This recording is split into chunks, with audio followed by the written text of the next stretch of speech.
The cold wind cut through the narrow alley as a small girl, no older than 8, stood shivering outside a restaurant. Her dress was torn, her shoes didn't match, and her tiny hands clutched her empty stomach. "Please see broken bar, just a piece of bread," she whispered to the man behind the counter. Her voice was trembling, but her eyes, big and brown, carried the weight of days without food. The restaurant owner looked at her with disdain instead of pity. His face hardened. "We're not a charity," he snapped. "Get out of here." And with a cruel shove, he pushed her into the street. The girl stumbled, nearly falling, but she didn't cry. She had cried too many times already, and the tears had stopped coming. She sat on the curb, hugging her knees, her stomach growling loud enough for the strangers passing by to hear. But they didn't stop. People looked away, pretending not to notice. Just then, a black car pulled up nearby. The door opened, and out stepped a man in a tailored suit, polished shoes, and a watch that could feed a family for months. He was a millionaire known in the city for his business empire and rumored cold heart. He had come to the restaurant for a quick meeting, but before he could take a step inside, he noticed her, a frail little girl, hurled up against the cold concrete, trying to make herself invisible. "Why isn't she moving?"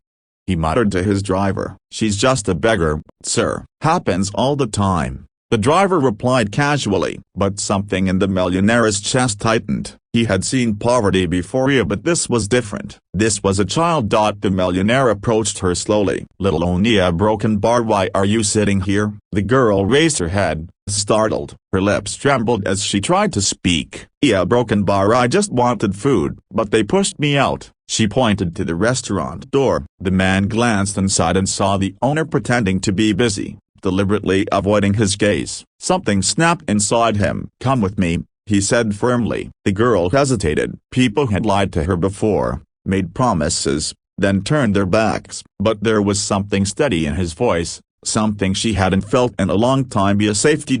Inside the restaurant, all eyes turned when the millionaire walked in holding the girl's hand. He sat her at the best table, ignoring the whispers. "Bring the menu," he ordered. The owner, pale and sweating, rushed over it with the finest dishes. The little girl's eyes widened as steaming plates of bread, soup, and roasted chicken filled the table. But instead of digging in, she froze. She picked up a piece of bread, a broken bar, then carefully wrapped it in a napkin and tucked it into her torn dress pocket. The man frowned. "Aren't you hungry? Eat, child." She looked up, her eyes glistening. "I am a broken bar, but my little brother hasn't eaten either. I'll take this to him." The room went silent. Even the millionaire couldn't breathe for a moment. This starving child, given her first meal in days, thought not of herself but of her brother. The millionaire's mind flashed back to his own childhood, a memory long buried. His mother, working 3 jobs, so often went hungry so he and his brother could eat. He remembered her hands trembling as she gave away her portion,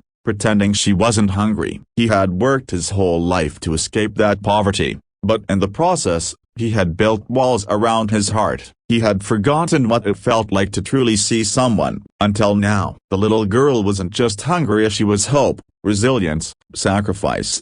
After the meal, the millionaire didn't let her return to the alley. Instead, he walked her home. When they arrived, he saw a dimly lit, broken-down apartment. Inside, a boy no older than 5 lay on a mattress with hollow cheeks and weary eyes. The girl rushed to him and placed the bread in his tiny hands. "Eat, brother, I told you I'd find something." The millionaire stood in the doorway, his throat tight, watching this display of love in a place that had nothing. That night, he didn't sleep. He made calls. He arranged doctors, food supplies, and clothes for the children. But he didn't stop there. The next morning, he returned to the restaurant. In front of the staff and customers, he announced a new initiative. Every leftover meal would be given freely to those in need. He invested in food banks, shelters, and children's homes across the city. And it all started because of one little girl. The story spread quickly. The millionaire, once seen as cold and distant,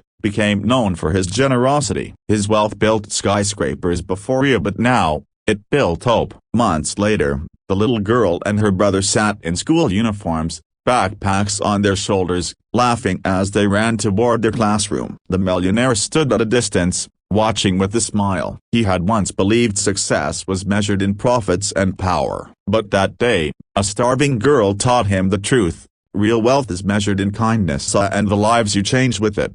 Aodiris's final message: sometimes the smallest plea can awaken the biggest hearts. One act of compassion can turn despair into hope, not just for one child but for an entire world watching.